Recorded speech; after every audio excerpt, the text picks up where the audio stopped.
Selamat sore rekan-rekan arsitek dan perhati bidang arsitektur. Kita berjumpa lagi di dialog refleksi pendidikan arsitektur tahun pertama. Yang bagi rekan-rekan di sini mungkin mengetahui ada rekannya yang sudah mendaftar tetapi belum masuk ke room, bisa segera diingatkan karena kami akan close room pada pukul 16:45 waktu Indonesia Barat. Sebelum memulai acara dialog, perkenalkan nama saya Wilbert Tanaka yang bertugas sebagai MC acara pada hari ini. Pertama-tama saya akan membacakan tata tertib mengikuti acara ini. Pertama, silakan menyesuaikan nama lengkap pada profil Zoom Anda saat ini dengan nama pendaftar di awal ketika mengisi form registrasi. Kedua, selalu mematikan mikrofon Anda pada Zoom selama acara berlangsung. Ketiga, semua peserta wajib sesekali menampilkan video selama acara berlangsung sebagai tanda bukti mengikuti acara. Host, co-host berhak untuk menegur peserta jika selama acara sama sekali tidak pernah menampilkan video. Keempat, mohon pantau chatbot Zoom dan chat live YouTube IAI Banten. Karena akan ada registrasi berupa link Google Form untuk dilengkapi untuk peserta yang hadir via Zoom agar mendapatkan sertifikat. Sebelum Anda klik link tersebut, pastikan Anda sudah mengcapture diri sebagai bentuk kehadiran dan mengupload pada form tersebut. Link tersebut akan ditutup 10 menit setelah acara ini selesai. Jadi jangan lupa untuk mengisi. Kelima, bila Anda kendala teknis dan pertanyaan lebih lanjut untuk menghubungi admin acara ini, nomor official IAI Banten adalah 0821 1281 3745 atau mengirimkan email ke IAI Banten IAI daerah Banten@gmail.com. Keenam, peserta dilarang merekam dan menyebarluaskan live YouTube IAI Banten ke YouTube pribadi atau platform pribadi lainnya. Ketujuh, selama kegiatan ini berlangsung, kami juga live streaming di YouTube IAI Banten. Sehingga rekan yang di luar dari Zoom dapat juga mengikuti dan dapat dilihat kembali jika diperlukan. Selanjutnya, tata aturan mengajukan pertanyaan adalah sebagai berikut. 1. Mengajukan raise hand bagi peserta Zoom dan mengetik pertanyaan di kolom chat pada bagian bawah layar. Ketika sesi pertanyaan dibuka oleh moderator. 2. Satu peserta dipersilakan mengajukan satu kalimat tanya. Pertanyaan dibatasi 3 pertanyaan per sesi. 3. Peserta dapat mulai mengajukan pertanyaan setelah dipersilakan berbicara oleh moderator. Khusus untuk peserta yang menonton live YouTube, dapat mengajukan pertanyaan melalui live chat YouTube yang nantinya akan dipilih dan dibacakan oleh moderator. Demikian tata aturan yang telah dibacakan untuk dapat dipahami bersama. Selanjutnya, untuk mengawali acara, saya mewakili segenap pengurus IAI Banten mengajak untuk bersama-sama kita heningkan sejenak.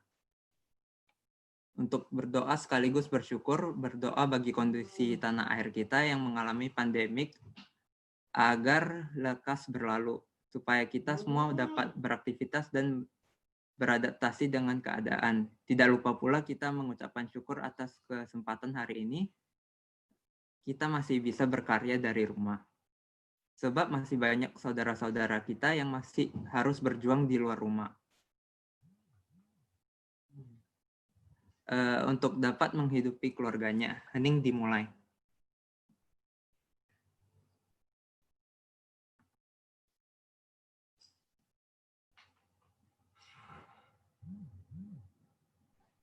Hening kita cukupkan. Tanpa berlama-lama lagi, saya akan menyapa moderator yang akan memandu acara dialog ini. Selamat sore, Kak Raras. Selamat sore, Tanaka. Selamat sore, teman-teman semua, dan juga Bapak Ibu dosen, termasuk mahasiswa yang sudah meluangkan waktu untuk diskusi sore ini. Silakan untuk selanjutnya pandu acara dialog ini hingga pukul 5.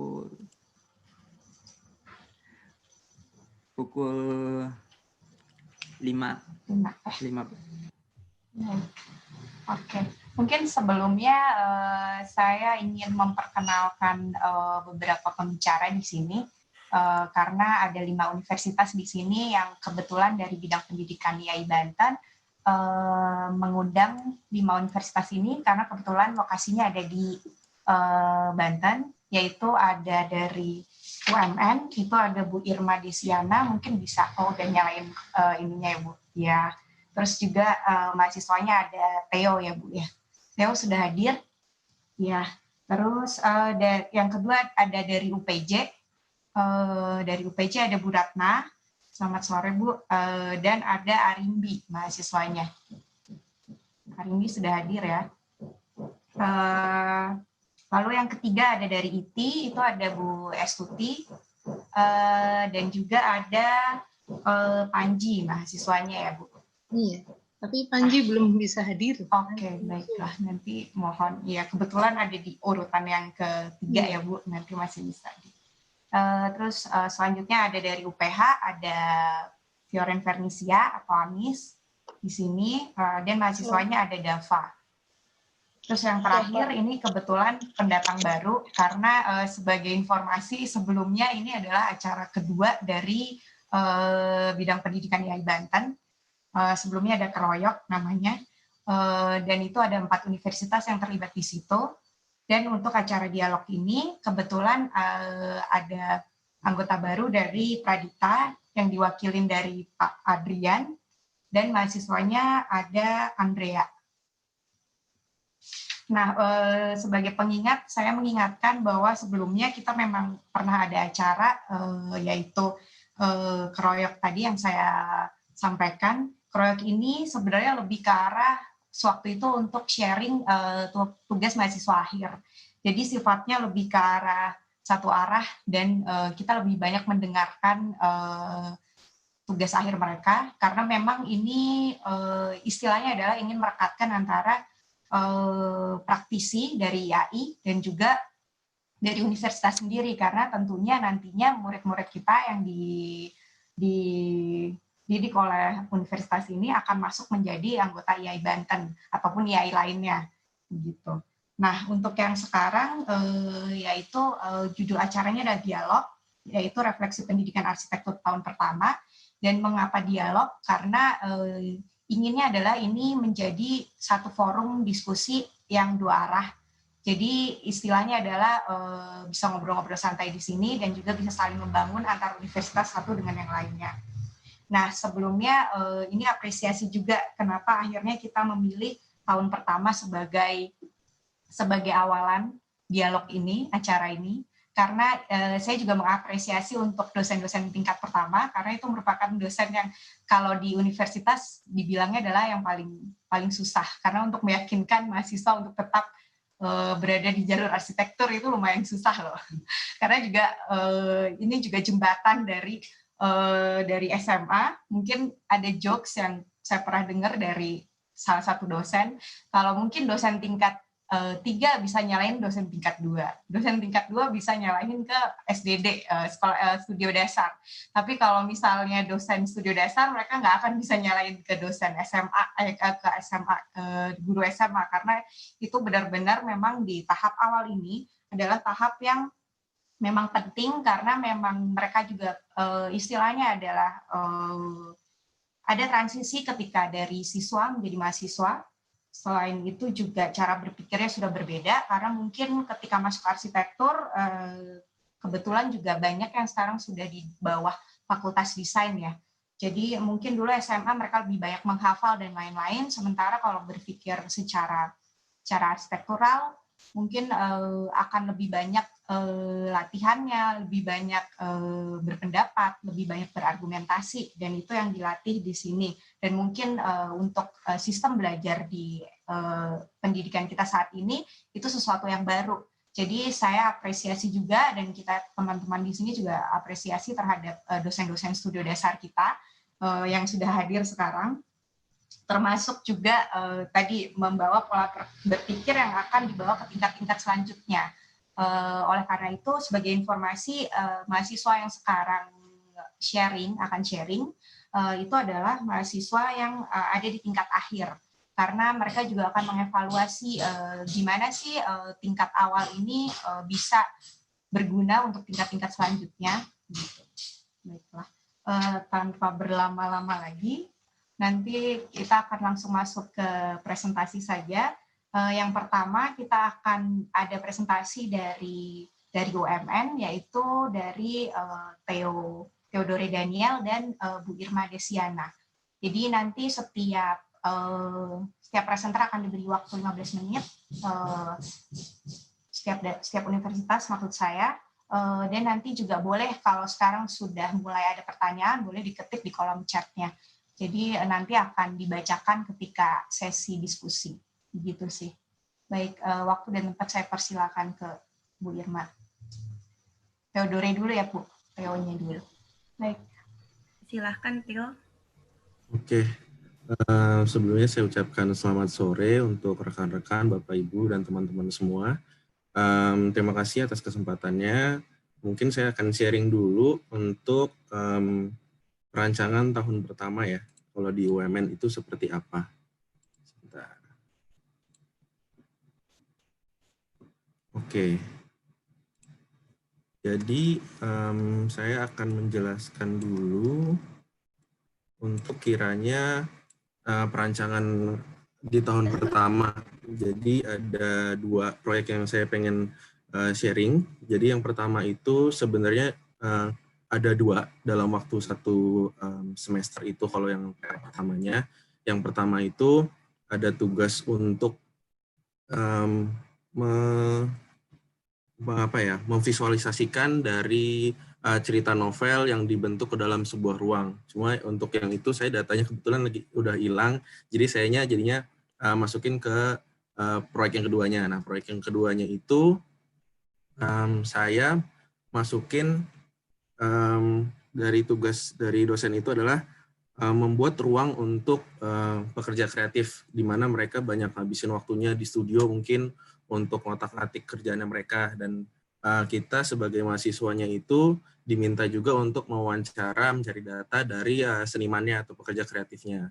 Nah, kebetulan kalau untuk saya pribadi itu senimannya adalah fotografer jurnalis Bapak Arben Rambe.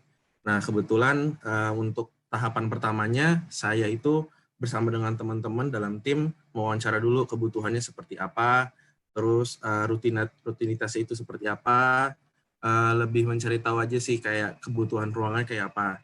Nah, dari situ baru muncullah data-data yang bisa saya olah. Itu ada kalau untuk Bapak Arben Rambe sendiri butuh rumah tinggal, studio untuk dia berpikir, nyari berita, nulis segala macam, terus juga ada fasilitas pendukung kayak misalkan toilet, pantry, dan lain-lain. Nah, kebetulan untuk tahapan yang pertama ini, untuk BUMN sendiri fokus sama gambar tangan, belum pakai software apapun. Nah, di sini juga udah mulai diterapkan yang namanya analisis tapak, segala macam, terus membuat konsep, gubahan massa. Nah, kalau untuk saya pribadi, banyak eksplornya itu di gubahan massanya melalui penggunaan market-market gitu.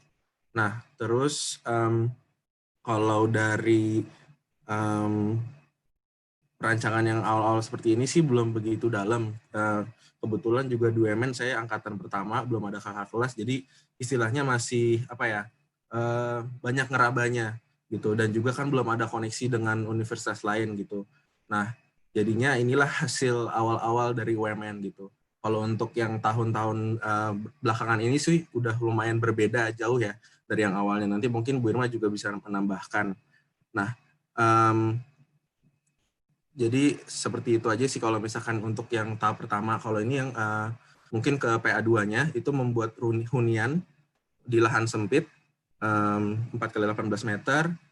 Terus proses desainnya itu melalui pembuatan itu ya, library denah, jadi disusun-susun komposisinya seperti apa, terus mulai melihat standar itu seperti apa, referensinya seperti apa.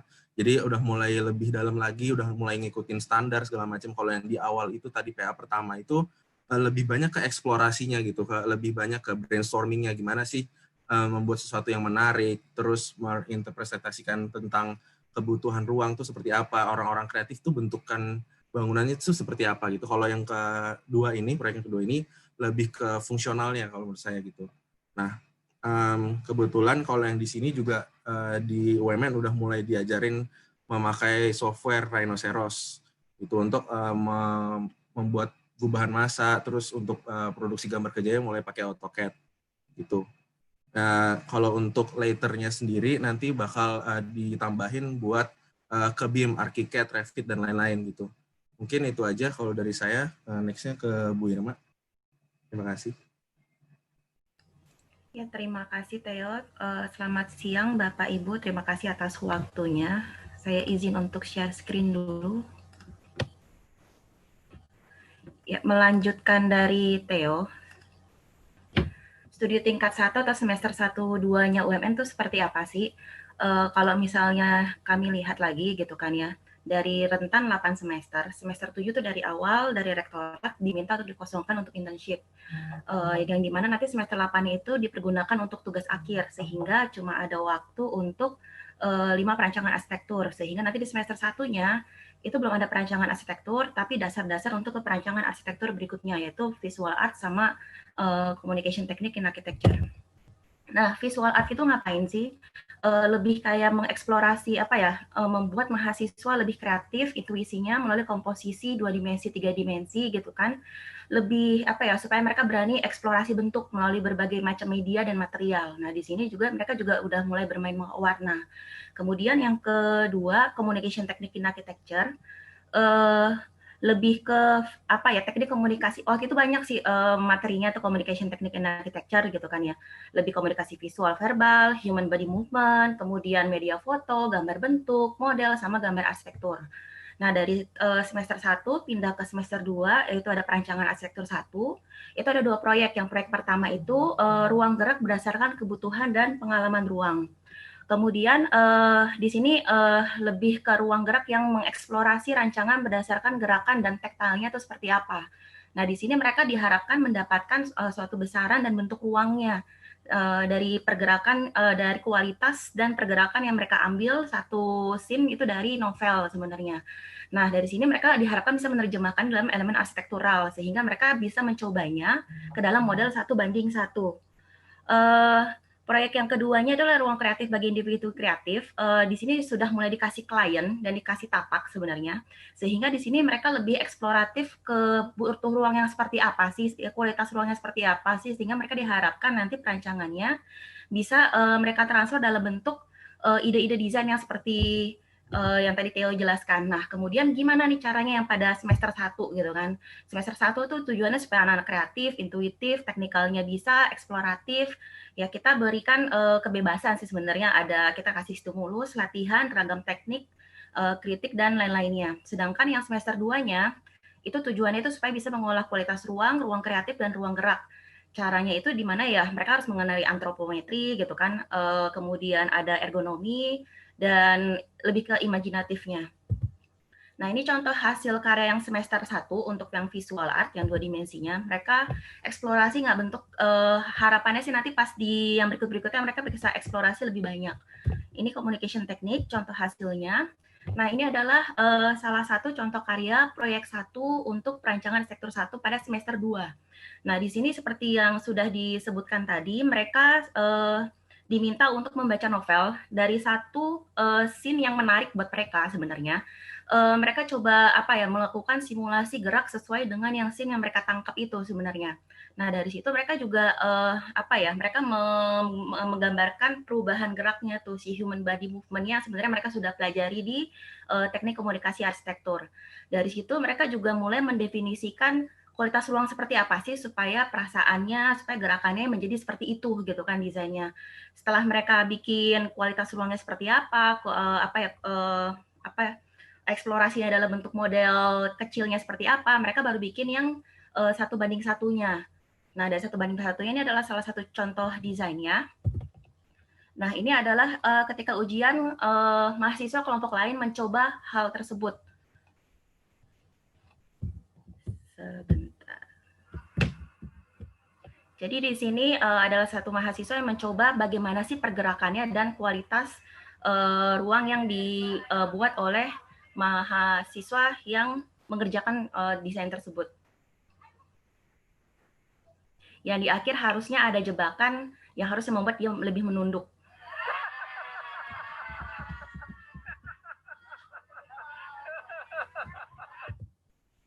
Ya, itu dari yang perancangan arsitektur 1 untuk yang proyek pertama. Jadi mereka kesimpulannya lebih eksplor lagi seperti apa gerakan dan kualitas ruang terhadap model elemen-elemen arsitektural. Kemudian yang proyek 2 yang perancangan arsitektur 1 adalah ruang bagi seniman sebenarnya. Di sini sebenarnya sudah ada tapaknya, sengaja kami pilih yang sebenarnya agak berkontur. Itu ada di Lengkong Kulon kalau nggak salah, ya di samping sungainya, sehingga mereka bisa eksplorasi nih apa yang mereka bisa nggak cuma mendesain cuma kliennya aja, tapi mereka juga bisa menjawab respon desainnya terhadap tapaknya itu sendiri. Kemudian perubahan konten studinya seperti apa sih pada semester tahun pertama? Pada tahun pertama itu kalau misalnya kita lihat itu semester 1 FA atau Visual Art, CTA itu adalah Communication Technique and Architecture, yang semester 2 tuh perancangan 1, perancangan 2, proyek 1, dan proyek 2. Nah, pada tahun pertama ketika kami sudah membuat itu, kami mendapatkan feedback-nya, kelihatan hasilnya tuh ketika di perancangan 1 dan perancangan 2 sebenarnya. Rata-rata mereka tuh kesulitan membuat gambar kerja dan kurang memahami material dan sambungan. Oleh karena itu di tahun kedua di Communication Technique and Architecture objek-objek yang sebelumnya digambar di untuk gambar proyeksi itu masih yang model yang kecil-kecil gitu kan, langsung ke objek arsitektur. So, mereka bisa langsung latihan seperti itu. Nah, kemudian dari angkatan 2017 pas sudah PA1, PA2 udah kelihatan lagi nih ternyata mereka masih kesulitan menggambarkan kembali dari model 3 dimensi, walaupun mereka udah bikin maketnya, tapi mereka kesulitan untuk mentransfernya dalam bentuk gambar kerja. Nah, ada juga komentar dari beberapa dosen, kok hasil PA1, PA2 agak sama ya, walaupun sebenarnya maunya kami itu tidak seperti itu, gitu kan. Nah, dari yang kerja kelompok itu ternyata tidak maksimal juga setiap individu kerjanya. Kemudian pada pada tahun berikutnya 2018, ada masukan lagi nih ternyata nih dari kita udah lihat PA1, PA2-nya yang dari angkatan 2017. Sebenarnya mereka berhasil tuh teknik komunikasi arsitekturnya gitu kan ya. Cuma mereka ada kecenderungan lupa dengan cara menggambar kerjanya seperti apa yang baik dan benar gitu kan. Plus mereka kurang memahami material dan sambungan. Nah, kemudian mereka juga masih agak kurang pemahaman mereka akan keberdirian. Oleh karena itu, nah yang materi di Communication Technique Architecture, itu kami kurangin yang komunikasi human body movement, karena itu terasa ada redundansi dengan yang perancangan arsitektur 1, proyek 1. Sehingga gambar bentuknya yang tadi ada di komunikasi arsitektur, kita pindahkan ke visual. Nah, belajar dari yang kekurangan yang sebelumnya, yang tahun kemarin 2019 terakhir gitu kan ya, akhirnya porsi visual art-nya itu diperbesar lagi gitu kan ya. Gambar bentuknya di situ, eksplorasi yang tadinya hanya 2 dimensi aja, 3 dimensi aja, dari 2 dimensi mereka harus mengembangkannya jadi 3 dimensi nih. Misalnya ada komposisi garis, mereka wujudkan dalam bentuk volume misalnya. Nah, kemudian take home-nya gimana nih Communication Technique and Architecture? Itu fokus mereka ke model arsitektur sama gambar-gambar arsitektur, mulai dari gambar kerja sampai gambar proyeksi. Tujuannya supaya mereka bisa nggak cuma gambar kerja aja, tapi bisa menggambarkan kualitas ruang dan kegiatan yang ada di ruang dan di luar ruang tersebut. Nah, sedangkan PA1, karena belajar dari yang sebelumnya, proyek yang satunya itu belum langsung ke movement, tapi human body-nya itu sendiri gitu kan, ketika badan manusia diletakkan di suatu wadah tertentu. Nah, sehingga di sini mereka dari sambungan kayu, bambu, atau misalnya pipa paralon, seperti apa tuh sambungan knockdown, mereka bisa buka, pasang, dan mereka bisa bawa-bawa. Sedangkan baru yang di perancangan yang berikutnya, yang proyek berikutnya, mereka baru eksplorasi gerak tuh sebenarnya. Nah, supaya nggak gitu sama dengan hasil yang perancangan 2 proyek satunya, kami langsung ubah ke playground, supaya mereka bisa eksplorasi ruang gerak untuk anak-anak bermain seperti apa gitu kan, dari segi keamanan dan keberdiriannya. Dari kami UMN segitu saja. Terima kasih waktu, saya kembalikan ke moderator.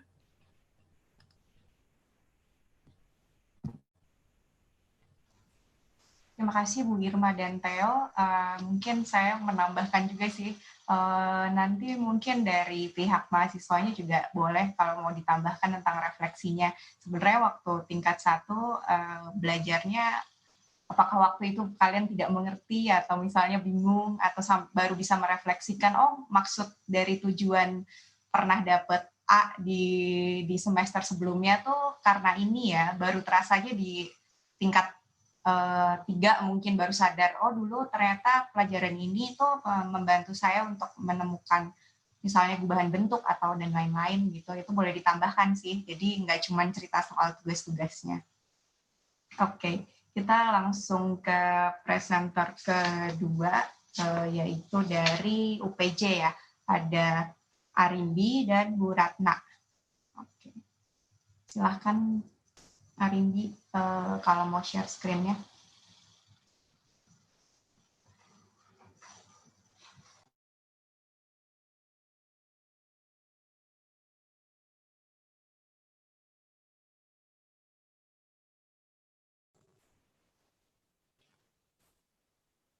Selamat siang, selamat sore.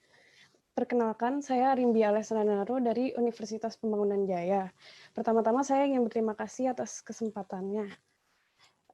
Pada kesempatan ini saya ingin sharing mengenai pengalaman saya pada tahun pertama kuliah arsitektur di Universitas Pembangunan Jaya. Pada semester 1 kami belum terlalu memasuki ranah arsitektur. Matkul kami antara lain pengantar arsitektur, 2 dimensi, dan gambar bentuk. Pada mata kuliah pengantar arsitektur, kami diberi perkenalan seperti teori arsitektur, seperti Vitruvius, dan sebagainya. Selain itu, kami dilatih untuk menganalisis menggunakan teori yang diajarkan. Yang saya dapatkan dari mata kuliah ini antara lain Introduction to Architecture Theory, Elements, Architecture-Related Problems, Identification, Building Analysis, dan Profesi Arsitektur. Lalu kami mendapatkan mata kuliah gambar bentuk, di mana kita diminta untuk menggambar benda yang di hadapan kami menggunakan proporsi, serta benda still life. Jadi kami belajar proporsi makhluk hidup, proporsi landscape dan surrounding, serta sense of still life object proportion. Lalu kami mendapatkan mata kuliah rupa dasar 2D, di mana pada mata kuliah ini kami diminta untuk membuat artwork berformat 2D dengan tema dan elemen yang berbeda setiap minggunya. Pada mata kuliah ini kami mempelajari color theory, cara berkomposisi, proporsi, placement, serta pola dan bagaimana menciptakan focal point. Lalu pada semester 2 kami mulai memasuki ranah arsitektur, antara lain teknik komunikasi arsitektur, Metoper 3D. Pada mata kuliah teknik komunikasi arsitektur ini, kami dilatih untuk menggambar ulang secara skalatis. Jadi kalau tadi gambar bentuk proporsi, di sini kita udah harus skalatis. Dan objeknya beragam, baik benda mati, manusia, hingga bangunan. Kami mempelajari sense of space, layout ruang, introduction terhadap technical drawing, proporsi benda manusia dan ruang, serta pergerakan yang mempengaruhi use of space pada mata kuliah ini. Lalu pada mata kuliah kedua yaitu rupa dasar 3D, di mana seperti 2D kami membuat artwork, tapi lebih ke instalasi karena dibentuknya 3 dimensi. Dan di sini kita mulai mempelajari form study, massing, composition, assembling, color, dan mulai memasuki perasaan ruangnya. Jadi di sini sebenarnya fundamental, vital banget buat pembentukan gubahan massa. Lalu mata kuliah selanjutnya adalah metode perancangan, di mana setiap minggu kami diberi tugas untuk menganalisis isu-isu baik di sekitar kami ataupun via desktop research. Kami mempelajari bagaimana mengidentify dan problem solving, menganalisis elemen, aktivitas, isu, dan mindset yang related to architecture. Dan lebih penting lagi, kita mempelajari bagaimana mengkorelasikan isu dan konteks terhadap solusi yang berkaitan dengan arsitektur. Lalu pada mata kuliah terakhir yaitu struktur dan bahan, di mana kita mendapatkan perkenalan terhadap structure, materials, dan construction details. Dari 6 mata kuliah yang saya sebutkan sebelumnya, ia berdampak bagi saya ia sangat berdampak dengan architectural design studio atau perancangan arsitektur selanjutnya. Pertama, dari mata kuliah pengantar arsitektur dan 3D, saya jadi belajar bagaimana form making dan proportion yang baik. Lalu saya juga mempelajari color schemes dan pattern yang baik dari mata kuliah 2 dimensi. Setelah itu, dari mata kuliah gambar bentuk dan teknik komunikasi arsitektur, saya mempelajari bagaimana memvisualisasikan arsitektur dan mempresentasikan sebuah desain dengan baik. Lalu pada mata kuliah pengantar arsitektur dan metoper, kami diajarkan untuk menganalisis dan membuat diagram yang mengkomunikasikan isu dan solution dari masalah kita. Lalu dari mata perkenalan struktur dan bahan, kita mempelajari fundamentals of structure. Lalu dari mata kuliah teknik komunikasi arsitektur, pengantar arsitektur dan metode perancangan, saya mempelajari bagaimana layouting dan membuat alur ruang yang baik. Untuk saya, sebagai orang yang tidak terlalu familiar dengan dunia arsitektur sebelum memasuki perkuliahan, saya merasa mata kuliah sebelumnya itu pada tahun pertama ini sangat penting, impactful, dan merupakan bagian yang integral dari journey perkuliahan arsitektur saya. Karena mata kuliah tersebut sangatlah fundamental dalam mengasah dan membuka mata saya terhadap sense of design saya, baik dari pattern, form, colors, dan space, dan mata kuliah tersebut mengenalkan saya terhadap bagaimana melakukan architecture-related problem solving, seperti site analysis, user analysis, space organization, dan sebagainya yang sebelumnya saya tidak ketahui. Jadi begitu kami memasuki perancangan arsitektur 1, kami sudah memiliki fundamental knowledge terhadap hal-hal tersebut. Sekian, terima kasih.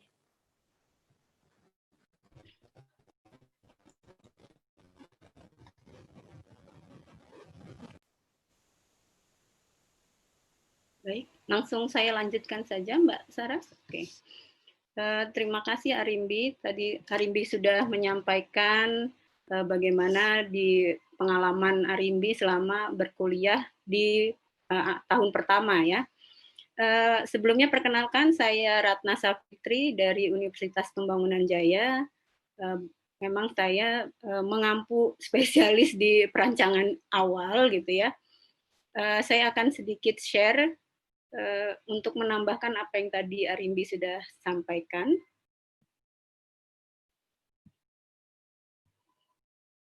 Oke, sesuai dengan temanya, pembahasan kita untuk dialog hari ini adalah mengenai pendidikan arsitektur tahun pertama.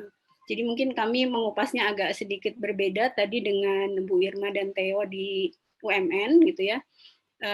Saya lebih memberi gambaran mahasiswa tahun pertama itu ngapain aja sih gitu.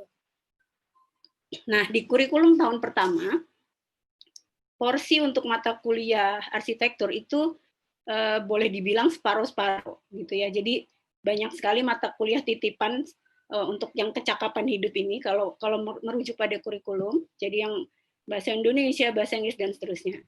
Nah, sisanya baru masuk pada porsi arsitekturnya.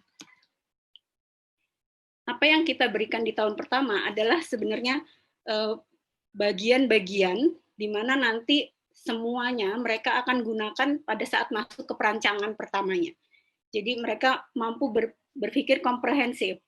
Yang pertama kita olah dari berbagai bahan kajian. Jadi sebenarnya ada 10 bahan kajian dalam kurikulum arsitektur UPJ.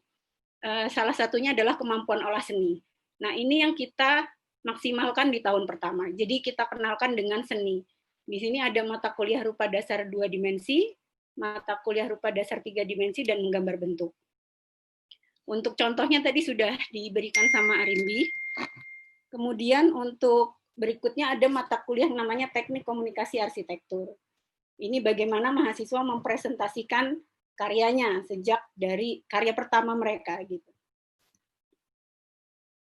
Lalu kemudian masuk pada kemampuan berpikir ilmiah sebelum rancang. Jadi kita ajak berpikir dulu. Jadi kita kasih bahan bacaan dan seterusnya gitu ya, supaya mahasiswa belajar berdiskusi, belajar kritik gitu ya, mengkritisi itu boleh gitu. Jadi menumbuhkan mahasiswa untuk berani berdialog. Gitu. Nah setelah itu baru kita mulai masuk pada kemampuan merancangnya. Nah itu di perancangan arsitektur 1. Berbagai kemampuan tadi dari beberapa mata kuliah digunakan secara komprehensif untuk pembelajaran di perancangan arsitektur. Tingkatannya sebenarnya antara perancangan arsitektur 1 sampai 5, perbedaannya adalah dari tingkat kesulitan dan juga mungkin dari sisi kompleksitasnya. Nah ini gambaran yang terjadi di UPJ, ini adalah tahun pertama, mahasiswa kita ajak jalan-jalan gitu ya, kita ajak berani bicara dulu, diskusi, kita kasih bahan bacaan gitu ya. Jadi bahan bacaannya itu di semester awal itu kita kasih hidden dimension, jadi kita bahas tentang space theory gitu ya. Jadi mahasiswa berpikir dulu, kenapa sih kita perlu merancang seperti itu. Nah, mulai dari situ baru nanti masuk ke perancangan gitu ya. Jadi mereka harus mampu berpikir kritis, berpikir analitis gitu.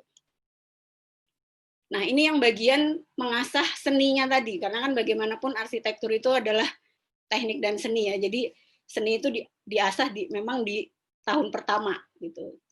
Ada menggambar, ada 2 dimensi, 3 dimensi, belajar warna gitu.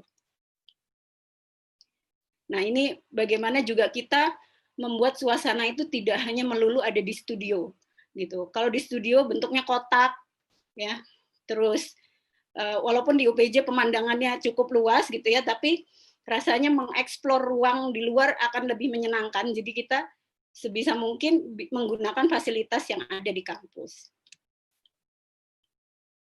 Untuk presentasi, mereka bisa langsung presentasi ke dosen biasanya gitu ya, atau presentasi ke external reviewer. Biasanya kami mengundang IAI Banten salah satunya untuk membantu kami mereview tugas mahasiswa. Nah, di masa pandemi presentasi ini berubah gitu ya. Kemarin di tugas di tugas teknik komunikasi arsitektur mereka melakukan presentasinya via YouTube gitu. Jadi kami tinggal klik YouTube-nya terus menilai seperti itu. Nah, dari keseluruhan tadi apa yang sudah mereka dapatkan kompetensinya di berbagai mata kuliah di tahun pertama, pada akhirnya mereka akan masuk di semester 3 memulai untuk perancangan arsitektur 1. Nah, di perancangan arsitektur 1 sama dengan UMN kita ada 2 proyek. Proyek yang pertama itu adalah ruang diri. Site-nya itu ada di sekitar kampus. Tapi semua perancangan arsitektur di UPJ itu menggunakan real site. Nah, yang ada pada layar ini adalah tugas kedua. Tugas proyek kedua pada perancangan arsitektur 1 yang mengambil tempat di Pulau Seribu. Jadi kita benar-benar datang ke Pulau Seribu, mahasiswa survei site, mereka analisis site-nya, isunya pun real gitu ya, hanya nanti penyelesaiannya yang konseptual. Itu yang berlaku terus dari perancangan arsitektur 1 sampai 5. Nah, ini gambaran kira-kira setelah mereka tadi survei site, terus mereka proses di dalamnya, dilanjutkan di dalam studio, sampai akhirnya mereka presentasi yang dihadiri oleh teman-teman arsitek untuk menilai. Seperti itu. Ini adalah perancangan arsitektur pertama. Jadi saya belum cerita lanjutannya ke perancangan berikutnya, tapi yang jelas bahwa kemampuan atau kompetensi yang komprehensif tadi dari beberapa mata kuliah itu beberapa menjadi syarat. Jadi istilahnya prerequisite. Untuk mengambil perancangan arsitektur 1, mereka harus lulus yang namanya mata kuliah teknik komunikasi arsitektur dan metode perancangan arsitektur. Baik, demikian yang bisa saya sampaikan dari pembelajaran di Prodi Arsitektur. Terima kasih kesempatannya, saya kembalikan ke moderator. Baik, terima kasih Bu Ratna dan Aridi, cukup komprehensif dari contoh-contoh tugas dan silabusnya ya Bu. Mungkin saya mereview sedikit. Kalau dari presentasi yang UMN mungkin yang menjadi sorotan tadi ada model yang dibuat untuk 1:1. Itu mungkin satu hal yang bisa diceritakan juga, dan juga mungkin kalau secara keseluruhannya sih, kalau yang saya baca bahwa mungkin di semester pertama lebih ke visual arts-nya, setelah itu baru yang semester keduanya lanjut ke personal space ya, begitu. Mungkin juga yang menarik tadi perkembangannya sih dari 2016 sampai ke 2019. Ada bagian yang ketika 2016 tugasnya agak mirip-mirip, itu berkelompok ya Bu? Atau sendiri-sendiri berkelompok? Pertama berkelompok. Iya. Terus ada evaluasi bahwa akan dimasukkan fungsi ya ke dalam situ, yang akhirnya sekarang jadi playground ya Bu, di perkembangan tahun berikutnya. Oke. Baiklah, kalau untuk UPJ tadi yang menarik adalah komprehensifnya dengan mata kuliah lain sih, bahwa disiapkannya bukan hanya dari studionya, tapi juga di mata kuliah metode desain ya Bu. Selain itu juga presentasi komunikasi arsitekturnya. Jadi itu adalah satu keterkaitan yang besar gitu antar satu dengan yang lainnya, mendukung satu sama lain. Dan tadi juga di proyek keduanya mulai dikenalkan ke real site-nya ya. Betul. Kalau model lebih ke arah ini ya Bu, lebih ke arah eksplorasi bentuk, belum ada yang 1:1 ya Bu, lebih ke arah testing. Ada yang 1:1 di mata kuliah rupa dasar 3 dimensi, Okay. Nah, tapi di UAS-nya proyek akhir saja. Ya, itu juga berkelompok sistemnya kalau di... Ya, berkelompok. Oke, baiklah. Tapi hanya satu tugas itu saja, tugas itu saja. Iya, sementara yang lainnya lebih banyak individu ya Bu ya? Ya, betul. Baiklah, oke. Mungkin kita lanjut ke presenter selanjutnya saja, yaitu dari IT ya. Bu Estuti mungkin dan Panji. Panjinya sudah hadir ya Bu ya? Iya, alhamdulillah Mbak Raras, Panji sudah bergabung dengan kita. Tapi maaf karena kesibukan Panji tugas akhir lagi studio. Jadi berbeda dengan teman-teman dari UMN dan UPJ yang mempersiapkan materi presentasi. Oke. Panji akan banyak bercerita. Iya, nggak apa-apa Bu. Sekaligus mungkin selain refleksi ini kan bisa dalam bentuknya adalah selain merefleksi apa yang berguna, tapi bisa juga dalam bentuk apa yang membangun gitu istilahnya. Mungkin kalau dari mahasiswanya mungkin ada juga kepikiran sesuatu yang mungkin bisa diusulkan gitu. Kayaknya ini akan lebih berkembang ketika mungkin ada tambahan tugas seperti ini gitu. Itu juga bisa dimasukkan sih nanti untuk mahasiswa selanjutnya yang akan presentasi. Iya Mbak Raras. Ya. Panji kita siap Panji? Ya Bu. Panji, silakan Panji. Ya, perkenalkan saya Panji Nur Vicky. Saat ini masih menjalani sidang tugas akhir. Jadi masih sibuk-sibuknya. Tadi juga lagi ada ketemu dosen dulu segala macam. Ini baru bisa gabung ke channel ini gitu. Nah, kedengeran gak deh suaranya ya? Iya, terdengar Panji. Ya. Kalau yang tadi dibicarakan sih, yang saya dengar dari Bu S sebelum saya gabung ke sini, jadi untuk semester pertama itu, atau tahun pertama ya di perkuliahan di IT itu, kita itu dikenalin di studio gitu. Jadi di studio itu udah ada market segala macam. Di situ kita perkenalannya udah terinspirasi lah ya, gimana bangun-bangunan bentuknya dari esben yang trimatra segala macam seperti itu. Lalu untuk perkuliahannya di studio itu di awal itu kita belajar garis biasa, garis gitu yang lurus segala macam. Nah itu sih ini banget ya basic yang benar-benar harus kita kuasai lah ibaratnya untuk sketsa gitu. Karena jujur aja saya itu kan dulu sempat SMK gitu, SMK pembangunan. Nah saya itu udah belajar software CAD dan segala macam. Nah, waktu perkenalan saya nanya ke Bu S, Bu, kira-kira bakal nguasain software apa aja di arsitektur? Terus jawabannya Bu S, yang paling penting itu tangan kita sendiri untuk ngegambar apa yang udah kita pikirin untuk jadi nyata di kertas kayak gitu sih. Itu yang the best banget sih di situ. Jadi mulai dari situ kayak oh berarti beda loh maksudnya dengan drafter gitu yang saya di SMK Pembangunan gitu. Nah, itu awal-awal. Terus makin ke sini ada SBEN, estetika bentuk. Nah, di situ udah mulai tuh di mana bikin-bikin udah mulai-mulai gila kan bentukan segala macam, cuma kita masih basic, nggak mikirin struktur, nggak apa gitu. Yang penting ngolah gimana bentukan yang ada di pikiran kita buat jadi apa ya? Jadi bentukan yang luar biasa lah ibaratnya menurut kita sendiri gitu. Itu di SBEN. Lalu ada juga Mektek. Nah, di sini apa ya?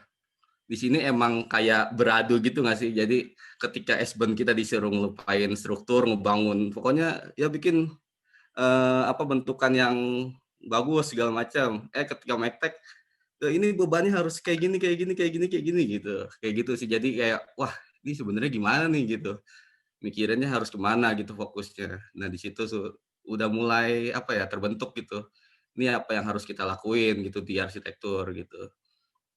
Terus lanjutlah ke di semester 1 itu ada pengenalan bahan.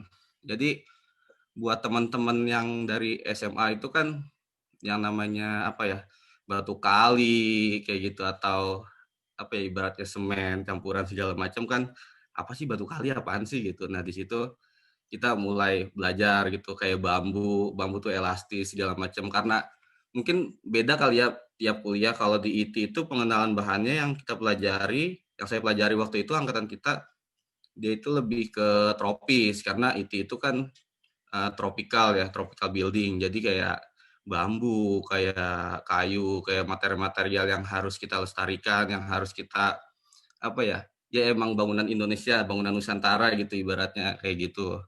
Jadi kita pelajari dulu dalamnya, lokalitasnya, baru kita pelajari bahan-bahan yang masa kini gitu, seperti itu sih.